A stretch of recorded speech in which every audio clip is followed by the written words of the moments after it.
বাজারে গিয়ে মাছ নিয়ে এসেছি, সবজি নিয়ে আসলাম, সবজিগুলো ধুয়ে নিলাম। আর এই যে মাছ, কাতলা মাছ নিয়ে এসেছি। এই দেখো কাতলা মাছের পেটিগুলো দেখো বন্ধুরা, অনেক বড় ছিল মাছটা, বড় ছিল আর টাটকা ছিল। এই যে বোয়াল মাছ, আর বোয়াল মাছ নিয়ে এসেছি, আর নিয়ে এসেছি রুই মাছ। এই দেখো একটু ধুয়ে নুন হলুদ মাখিয়ে রাখলাম, রান্না করতে সুবিধা হয়, দুদিন হয়ে যাবে। দেখো পেটিগুলো দেখো একদম টাটকা, লাল টকটক করছে, একদম টাটকা কেটে দিল মাছগুলো। তো কেটে নুন হলুদ মাখিয়ে রাখি আমি, কারণ কেটে নুন হলুদ মাখিয়ে ফ্রিজে রাখলে এবারে সুবিধা হয় রান্না করতে। ফ্রিজে ঢুকিয়ে রাখবো, এবারে মাছটাও বেশ ভালো থাকে। কারণ এই প্রত্যেক দিন তো বাজারে যাওয়া যায় না, এই আজকে বাজারে গিয়েছি, মাছ নিয়ে আসলাম দু রকমের। এবার ধুয়ে নুন হলুদ মাখিয়ে নিলাম।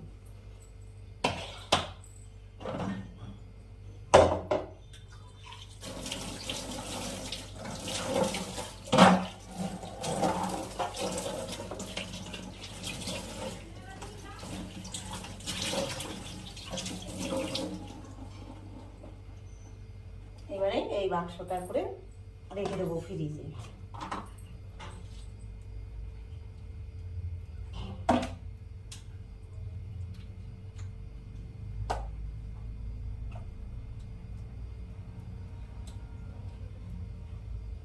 বন্ধুরা, তোমাদের সাথে একটু কিছু কথা শেয়ার করছি, যদি ভালো লাগে তোমাদের তো একটু বেশি করে শেয়ার দিও, আর আমাকে অবশ্যই কমেন্ট করে জানাবে।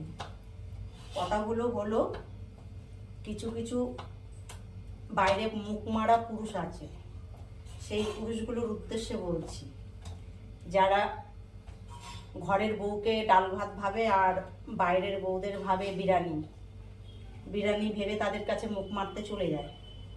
ঘরে রূপবতী গুণবতী সুন্দর বউ, সুন্দর ছেলে মেয়ে, মিষ্টি মিষ্টি ছেলে মেয়ে সব রেখে, ঘরের রূপবতী গুণবতী সব বউ রেখে বাইরে ঘরের বউকে ডাল ভাত ভেবে বাইরে যায় মুখ মারতে। ওই মুখ মারা পুরুষগুলোর উদ্দেশ্যে কটা কথা বলছি বন্ধুরা। তো বাইরে বিরিয়ানি ভেবে বাইরে মুখ মারতে চলে যাচ্ছ, তো ওই ঘরে থাকা ডাল ভাত যাকে ভাবছো, ছেলে মেয়েগুলো সেই মানুষ করছে, সংসারটাকে সেই ধরে রাখছে, আর তোমার বুড়ো কালটা সেই তোমাকে পাশে থাকবে। আর যাদের বিরিয়ানি ভেবে বাইরে মুখ মারতে যাচ্ছ, তারা যতক্ষণ তোমার কাছে থাকবে মারলু, ততক্ষণ তোমাকে অনেক তেল মাখাবে। যখন খরচা করতে না পারবে তখন এরকম পা তুলে পাছার মধ্যে লাথি দেবে।